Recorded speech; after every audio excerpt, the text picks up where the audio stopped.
Factory outlet Mukunda jewelleries grand opening December 14న హన్మకొండలో.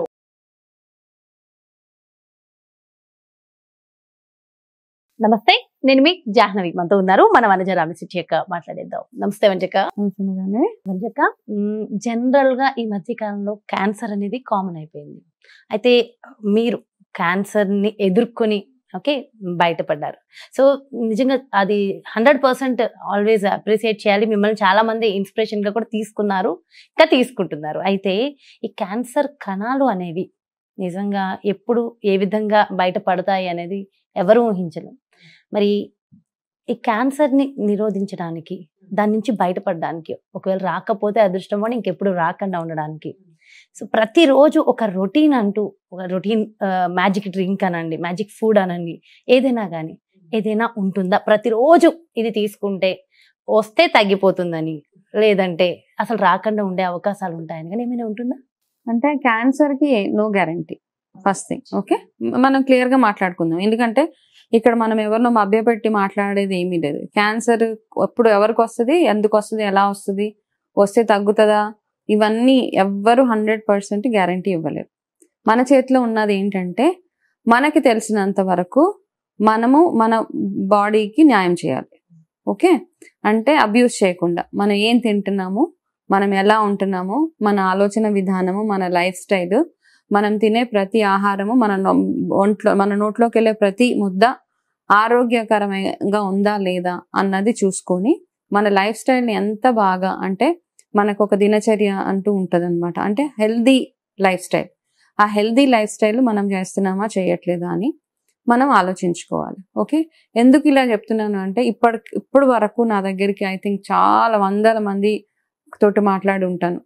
ఒక్కొక్కరిది ఒక్కొక్క రకమైన స్టోరీ. కొన్ని వింటుంటే నేను ఇంత స్ట్రాంగ్గా ఉన్నా, కొన్ని కేసెస్ వింటుంటే నాకు బాగా బాధ అనిపిస్తూ ఉంటుంది. అయ్యో వీళ్ళకి ఎందుకు వచ్చింది, రాకుండా ఉండాల్సిందే అని ఒక ఆలోచన కూడా వస్తుంది అనమాట. ఎందుకంటే వాళ్ళందరూ బాగా జిమ్కి వెళ్ళి ఎక్సర్సైజులు చేసి యోగాలు చేసి వాళ్ళకు కూడా వచ్చేసినాయి. సో ఇది చేస్తే వస్తుంది, అది చేస్తే రాదు అని క్వశ్చన్ లేదు ఇక్కడ. ఓకే, అయితే ఈ సందర్భం వచ్చింది కాబట్టి చెప్తున్నాను. ఈ మధ్యకాలంలో చిన్న చిన్న పిల్లలకు కూడా క్యాన్సర్, చిన్న పిల్లలకి. ఓకే, వాళ్ళకి ఏం తెలియదు అసలు. అయితే ఇది నా ఓన్ ఒపీనియన్ అంతే, ఎవరి ఒపీనియన్ కాదు. ఎందుకు పిల్లల్లో ఇంత క్యాన్సర్ వస్తుంది, ఒకప్పుడు ఎందుకు లేదు అంటే మనం ఈ మధ్య పిల్లల్ని కూడా ఎక్కువ గ్యాడ్జెట్స్కి, రేడియేషన్కి మనము ఎక్స్పోజ్ చేసేసాము. అవునా కాదా? చాలా ప్లేసెస్లో పిచ్చుకలు కనపడవు, ఇప్పుడు చిన్న చిన్న బర్డ్స్ కనపడవు. ఈ బర్డ్స్ అన్ని కనపడట్లేదు, పిచ్చుకలు కనపడట్లేదు ఆ ప్లేస్లో అంటే డెఫినెట్గా that place is a radiation ఉన్న ప్లేస్ అని నా ఒపీనియన్ ఇది. ఓకే, నేను ఎవరి గురించి చెప్పట్లేదు, నాకు అనిపించింది. అంటే నాకు ఉంటుంది కదా ఒక థాట్, ఓకే ఈ ప్లేసెస్లో, సో ఇలాంటి ప్లేసెస్లో ఎక్కువగా క్యాన్సర్ కాజెస్ ఉన్నాయి, క్యాన్సర్ కారకాలే ఉన్నాయి. కాకపోతే ఇన్ఫర్మేషన్ ఎవరు బయటకు రానివ్వరు. ఒకవేళ మనం దాని మీద డిబేట్ చేసినా వాళ్ళకుండే లాజికల్ రీజన్స్ వాళ్ళకు ఉంటాయి కాబట్టి. బట్ యాజ్ అ మదర్, నేను కూడా పిల్లల తల్లినే కాబట్టి నాకేమనిపిస్తుంది అంటే పిల్లలని కానీ చిన్నపిల్లలు ఎస్పెషలీ వాళ్ళకి క్యాన్సర్ తగ్గించాలి అనుకుంటే వాళ్ళకి ఇచ్చే ఆహారంతో పాటు మనం ఎంతసేపు ఫుడ్ ఫుడ్ ఫుడ్ అని మాట్లాడుతూ ఉంటాం, ఇది తినండి అది తినండి, కానీ మనము రేడియేషన్కి ఎంత దూరంగా ఉండగలిగితే, మొబైల్ ఫోన్స్, గ్యాడ్జెట్స్, ఇవన్నిటికి ఎంత దూరంగా పిల్లల్ని ఉంచగలిగితే వాళ్ళని అంత ఆరోగ్యకరంగా మనము ఉంచుతాం. సో ఇది ఒక బెస్ట్, నా తరఫు నుంచి ఒక సిన్సియర్ అయిన మదర్లీ అండ్ ఫ్రెండ్లీ అడ్వైజ్ అందరికీ. కాబట్టి మనం అనుకుంటాం ఎందుకు వచ్చింది పిల్లాడికి, వీక్ అయిపోతున్నాడు, సన్నగా అయిపోతుంది, బట్ రేడియేషన్కి ఎంత దూరంగా, కొంచెం అవుట్స్కట్స్కి వెళ్తే, హైదరాబాద్ నుంచి కాస్త దూరం వెళ్తే మనం పక్షులు చూస్తాం, పిచ్చుకలు చూస్తాం, బర్డ్స్ చూస్తాం. అవన్నీ రేడియేషన్ ఫ్రీ జోన్స్ అనమాట. ఎక్కడైతే ఎక్కువగా గ్రీనరీ ఉంటుందో, పచ్చదనాలు ఇవన్నీ ఉంటాయో అవన్నీ రేడియేషన్ ఫ్రీ జోన్స్. మనం అక్కడే స్పారోస్, పిచ్చుకలు అవన్నీ చూస్తుంటే ఓకే, రేడియేషన్ వల్ల చిన్న చిన్న బర్డ్స్ అవన్నీ పోతున్నాయి కాబట్టి ఆ చిన్న ప్రాణాలు ఎలా అయితే పోతున్నాయో, చంటి పిల్లలకు కూడా వాళ్ళకి ఈ క్యాన్సర్ కి మెయిన్ రీజన్ అది కూడా ఒకటి.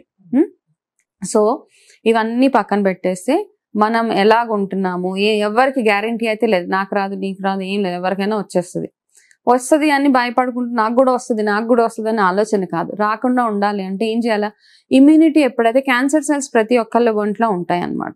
ఓకే, అది క్యాన్సర్ మన ఇమ్యూన్ సిస్టమ్ ఏం చేస్తుంది అంటే ఆ సెల్స్ ని రోజు ఫైట్ చేసేస్తుంటుంది. అందుకే ఇమ్యూనిటీ బాగా ఉంచుకోవాలి. మీ ఇమ్యూనిటీ ఎంత బాగుంటే అంత బాగా మీరు ఫైట్ చేయగలుగుతారు మీకు వచ్చిన ఏ రోగాన్నైనా. ప్రతి ఒక్క రోగం వచ్చిన వెంటనే మనం టాబ్లెట్ వేసుకోవడం కాదు, మన బాడీని అలౌ చేయాలి, దాన్ని ఫైట్ చేయనివ్వండి, మన ఇమ్యూన్ సిస్టమ్ ని పని చేయనివ్వండి. తలనొప్పి రాగానే వెంటనే తలనొప్పి వచ్చిన 5 నిమిషాలకి వెళ్ళి టాబ్లెట్ సారిడోన్ వేసుకోవడం కాదు. తలనొప్పి వచ్చింది, లెట్ యువర్ బాడీ ఫైట్, మీ బాడీని దాన్ని ఫైట్ చేయనివ్వండి. జ్వరం రాగానే కూడా ఆటోమేటిక్ గా జ్వరము, జలుబు, తలనొప్పి ఇవన్నీ కొంచెంసేపట్లో తగ్గిపోతాయి. సీరియస్ జ్వరాలు అంటే గనక వెళ్ళి కాస్త మలేరియా, టైఫాయిడ్ అట్లాంటివి వస్తే కంటిన్యూస్ గా ఉంటూ ఉంటుంది. కంటిన్యూస్ గా ఉంటుంది. ప్రతి ఒక్క రోగాన్ని మన బాడీ ఫైట్ చేసే శక్తి మనకు ఉంటుంది. ఆ శక్తిని మనం అలౌ చేయట్లేదు అనమాట, మనమే ఆపేస్తున్నాం. వద్దు, అక్కర్లేదు, నేను టాబ్లెట్ వేసేసుకుంటాను, లేకపోతే నేను ఇంకా ఏదో చేసేస్తాను.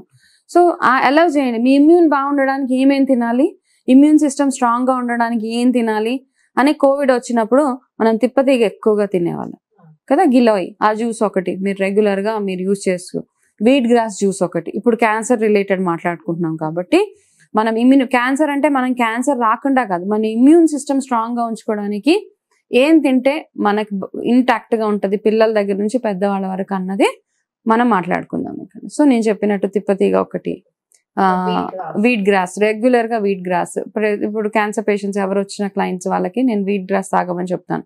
ఆ వీట్ గ్రాస్ ఎనీ టైం తాగొచ్చు, పర్టికులర్ ఈ టైంలో తాగాలని మనం దేనికి టైం లేదండి. మామూలుగా మేము అంటే నార్మల్ గా మా దగ్గరికి వచ్చి చెప్తాం ఈ టైంలో ఇది తినండి. కాకపోతే మీ డిసిప్లిన్ మీకు ఉండాలి. ఎట్లా డిసిప్లిన్ అంటే మార్నింగే లేవడము, కాస్త స్నానం అవి చేసుకోవడం, కొంచెం సేపు ఫిజికల్ యాక్టివిటీ ఉండడము, బ్రేక్ఫాస్ట్ కంటే ముందు కాస్త ఏమైనా ఇట్లాంటి నిమ్మకాయ నీళ్ళు, జీలకర్ర నీళ్ళు అలాంటివి ఏదైనా తాగే ప్రాసెస్ లో వీట్ గ్రాస్ తాగొచ్చు.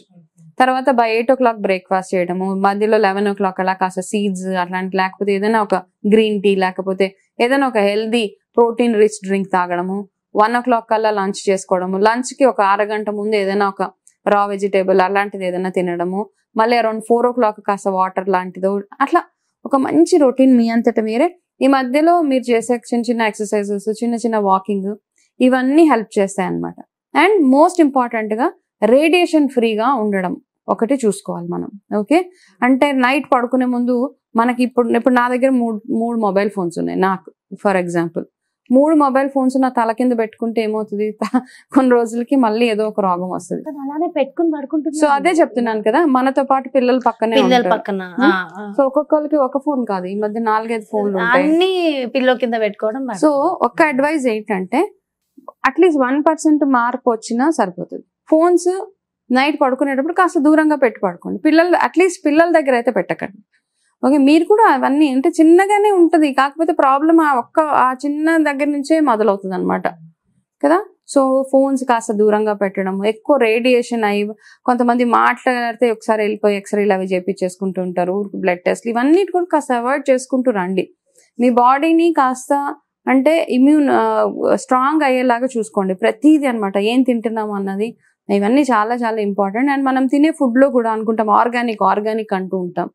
సో ఎంత ఆర్గానిక్ అన్నది మనకు తెలియదు, కాకపోతే ట్రై చేయండి మాక్సిమం ఆర్గానిక్ తినడానికి, ఇంట్లోనే పెంచుకోవడానికి ట్రై చేయండి. కష్టమే ఇవన్నీ, కాకపోతే మనం హెల్దీగా ఉండాలి, కొన్నేళ్ళు ఎక్కువగా బ్రతకాలి, బాగా ఆరోగ్యంగా బ్రతకాలి అంటే గనక చిన్న చిన్న మార్పులు అవసరం. చాలా మంచి ఇన్ఫర్మేషన్ అక్క. అయితే మరి సూపర్ డ్రింక్ అని ఒకటి అడిగాను కదా, సో సూపర్ ఫుడ్ కానీ సూపర్ డ్రింక్ కానీ ఏమైనా ఉంది? ఓకే, నేను అంటే నాకు క్యాన్సర్ ట్రీట్మెంట్ అయిపోయాక కానీ అప్పుడే డ్యూరింగ్ ద ట్రీట్మెంట్ నేను చేసే చిన్న చిన్న రెమెడీస్ అవి నాకు నేనైతే గ్యారంటీ ఇవ్వను ఇది చేయడం వల్ల నాకు 100% నేను ఫ్రీ ఆఫ్ క్యాన్సర్ అని అయితే చెప్పను. కాకపోతే నా వంతు ప్రయత్నంగా నేను ఏం చేశానో చెప్తాను. ప్రతిరోజు ఫ్రోజన్ లెమన్ ఒకటి తినేదాన్ని. నిమ్మకాయని ఇలా ఒక నిమ్మకాయని ఇలా చిన్న చిన్న ముక్కలు 4 ముక్కలు చేసేసి అవన్నీ ఫ్రీజర్ లో పెట్టేసేదాన్ని. ఫ్రీజర్ లో పెట్టి మార్నింగ్ లేవగానే ఆ తొక్కతో పాటే అదొకటి నోట్లో వేసుకొని, అది ఎక్కడో చదివాను యాక్చువల్ గా, చేదుగానే ఉంటది, కాకపోతే అది అలా తిని నవ్వులేసేదాన్ని, అదొకటి చేసేదాన్ని రెగ్యులర్ గా. దాని తర్వాత ఈ న్యూట్రిషనిస్ట్ అయిన ఈ ప్రాసెస్ చదువుకుంటున్నప్పుడు అంతా నాకు ఆ ఉసిరి వల్ల బెనిఫిట్స్ అర్థమైన తర్వాత రెగ్యులర్ గా నా ఆహారంలో ఉసిరి ఏదో రకంగా ఉండాల్సిందే. అయితే నేనేం చేస్తానంటే ఈ సీజన్ ఉసిరికాయ సీజన్ ఉంది కాబట్టి ఉసిరికాయలు మంచి ఫ్రెష్ ఉసిరికాయ తీసుకొని అది ఒక మంచి పెద్ద ఉసిరికాయ దంచేస్తాను, మెత్తగా దంచేసి దాన్ని ఒక అల్లం ముక్క కూడా దంచుతాను. అల్లం ముక్క, అందులో కాస్త జీలకర్ర, ఇవి వేసి 3 బాగా పేస్ట్ లాగా చేసేసి అందులో కాస్త గోరువెచ్చటి నీళ్ళు పోసి మంచి ఒక గ్లాసు వరకు నీళ్లు అయిపోతే మిక్సీలో వేస్తే మెత్తగా పేస్ట్ లాగా అయిపోతుంది. దాన్ని వడకట్టేసి దాంట్లో కాస్త తేనె వేసుకుంటాను. గోరువెచ్చటి నీళ్ళే కాబట్టి తేనె అలౌడ్ అనమాట. తేనె అందులో వేసుకొని అది రెగ్యులర్ గా నేను ఎవ్రీడే ఫస్ట్ డ్రింక్ అంటాను కదా, మార్నింగ్ డ్రింక్ ఒక్కొక్కరికి ఒక్కొక్కటి సజెస్ట్ చేస్తాం. వెయిట్ లాస్ ప్రోగ్రామ్ లో ఉన్న వాళ్ళు ఒకటి. అయితే ఇదేంటంటే ఉసిరి ఫస్ట్ ఆఫ్ ఆల్ మనకి మన దోషాస్ అన్నిటిని బ్యాలెన్స్ చేస్తుంది. అది మన ఇమ్యూనిటీ సిస్టమ్ చాలా స్ట్రాంగ్ గా ఉంచుతుంది అన్నమాట. సో అది ఒకటి మాత్రం నేను రెగ్యులర్ గా. దీనివల్ల ఎసిడిటీ కూడా ఫామ్ కాదు కదా? అవ్వదు, అసిడిటీ ఫామ్ అవ్వదు, కడుపు బ్లోటింగ్ అవ్వదు, వెయిట్ ఇవన్నీ అన్ని కంట్రోల్లో ఉంటాయి. అంటే నేను పెద్ద వెయిట్ లాస్ పర్సన్ ని కాదు, నాకు కొంచెం వెయిట్ అటు ఇటు అయినా నేను ఏం పట్టించుకోను కాబట్టి. బట్ ఇది వెయిట్ లాస్ కూడా ఎయిడ్ చేస్తుంది. వెయిట్ లాస్ కంటే కూడా మనకి మెయిన్ ఇంపార్టెంట్ ఏంటి, మనకి క్యాన్సర్ వచ్చిన వాళ్ళకి మళ్ళీ రిపీట్ అవ్వకుండా ఉండడానికి ఇది ఒక సజెషన్ అంతే. ఇంకా ఉన్నాయి చాలా చేసుకోవాల్సినవి మన లైఫ్ లో. ఇది మాత్రం ఎవరైనా ట్రై చేయాలి. క్యాన్సర్ ఆల్రెడీ ట్రీట్మెంట్ అవుతున్న వాళ్ళు కూడా, ఇది ఇప్పుడు కీమోస్ అవుతున్నాయి, రేడియేషన్స్ అవుతున్నాయి, సర్జరీస్ అవుతున్నాయి, ఎటువంటి క్యాన్సర్ అన్నా. అండ్ ఎస్పెషల్లీ ఉసిరి ఏంటంటే మెయిన్ గా లంగ్ క్యాన్సర్స్ ఉన్న వాళ్ళకి బాగా వర్క్ చేస్తుంది అనమాట. సో ఇది ఒక్కటి బాగా మీరు ట్రై చేయొచ్చు. ఎవరైతే ఈ వీడియో చూస్తున్నారో వాళ్ళు, ఈ నేను రెగ్యులర్ గా యూజ్ చేసేదే కాబట్టి నో సైడ్ ఎఫెక్ట్స్, ఎటువంటి సైడ్ ఎఫెక్ట్స్ ఉండవు దీనికి. సో మీరు అంతా ట్రై చేయొచ్చు అనమాట. నిజంగా వండర్ఫుల్ ఇన్ఫర్మేషన్ అండి. నిజంగా మంచి మ్యాజిక్ డ్రింక్ అని చెప్పాలి. దీంతో డెఫినెట్ గా చాలా బాగుంటుంది అండ్ బ్యూటిఫుల్ గా కూడా కనిపించవచ్చు. ఆఫ్ కోర్స్ ఉసిరి ఎవరైతే రెగ్యులర్ గా ఉసిరి, అల్లం, అల్లము, జీలకర్ర, తేనె అంటే సో అన్ని కూడా చాలా హెల్దీ డ్రింక్ కదా. Thank you so much Vanjika. నమస్తే.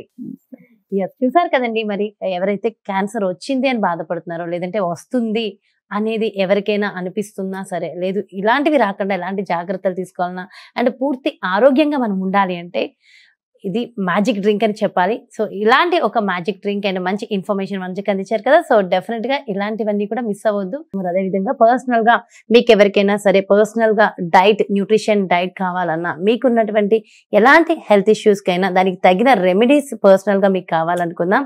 అదేవిధంగా మీ అందరికీ తెలుసు కదా, టారో కార్డ్ రీడర్ వనజ కానీ టారో కార్డ్ రీడింగ్ ద్వారా మీకున్న ప్రతి సమస్యకి సొల్యూషన్ కావాలనుకున్నా క్రింద డిస్ప్లే అవుతున్నటువంటి నెంబర్స్ కి కాల్ చేయండి, డీటెయిల్స్ తెలుసుకోండి. నమస్తే.